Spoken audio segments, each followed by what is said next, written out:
নমস্কার বন্ধুরা, রাধে রাধে। আজকে আমরা এসেছি বিনায়কের জ্যাঠা বাড়িতে। তো জেঠুমণি মারা গেছেন, তো ওনার আজকে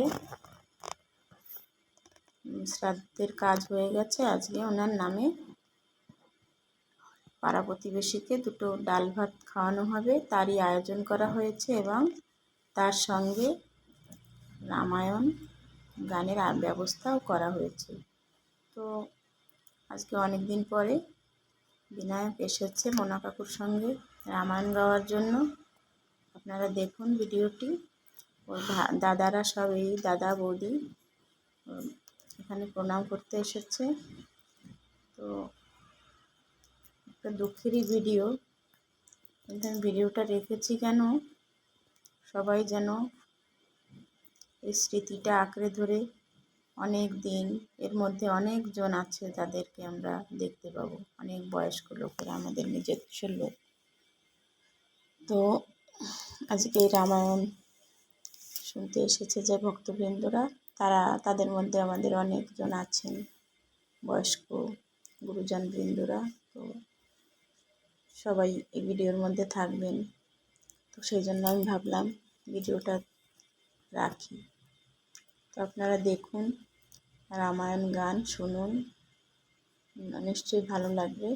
তো খুবই বৃষ্টি ছিল আজকে, প্রচুর বৃষ্টি, কাল রাত থেকে প্রচুর বৃষ্টি। তো আমরা অনেক টেনশনে ছিলাম, কেন কি ওদের বাড়িটা একদম নালার পাশে, আর এখানে বৃষ্টি হলে জল উঠে আসে।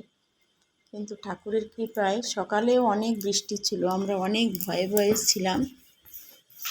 কিন্তু সে বৃষ্টি সকালে 9টা 10টা নাগাদ থেমে গেছে, আর কিন্তু বৃষ্টি আসেনি। কিন্তু বৃষ্টি না এলেও এত পরিমাণে বৃষ্টি হয়ে গেছে, তার আগে নিমন্ত্রিতরা আসতে অনেক দেরি হয়ে গেছে। তো বিনায়ক তো অনেক সকাল সকালেই এসেছে, 7:30টার মধ্যে চলে এসেছে, মোনা কাকুও চলে এসেছে, কিন্তু লোকজন নেই। তাই রামায়ণ গান শুরু করতে একটু দেরি হয়ে গেছে, অনেক দেরিতে শুরু হয়েছে। সেজন্য পালা একটু যাকে বলে শর্টকাট করে করা হয়েছে।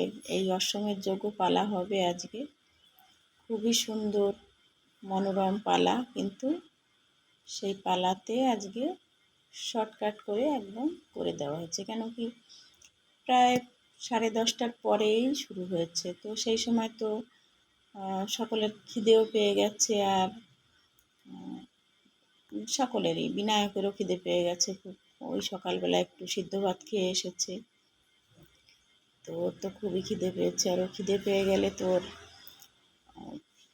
কিছুই ভালো লাগে না সেই সময়। ও নিজে বুঝতেও পারে না যে ওর খিদে পেয়েছে, কিন্তু সেই সময় কিছু কিছু ওর ভিতরে যে ক্রিয়াকলাপ হয় সেগুলি একটু অস্বাভাবিকই হয়। সেই জন্য আমি তো জানি ও খিদে পেয়ে গেলে খুবই মুশকিল। তো আজকে রামায়ণ গাওয়ার জন্য এসেছে মোনা কাকুর সঙ্গে অনেক দিন পরে। তো আপনারা দেখবেন, শুনবেন এবং ঠাকুরের কাছে প্রার্থনা করবেন বিনায়কের জেঠুমণির আত্মা যেন শান্তি পায়, সে যেন যেখানেই থাকেন যেন সুস্থ থাকেন, আর ইহলোকের কষ্ট সহ্য করতে তার যেন আর ফিরে আসতে না হয়, সেজন্য ভালো জায়গায় স্থান পায় ঠাকুরের চরণে। তো এই বলে এই ভিডিওটি এখানেই শেষ করছি। রাধে রাধে, নমস্কার।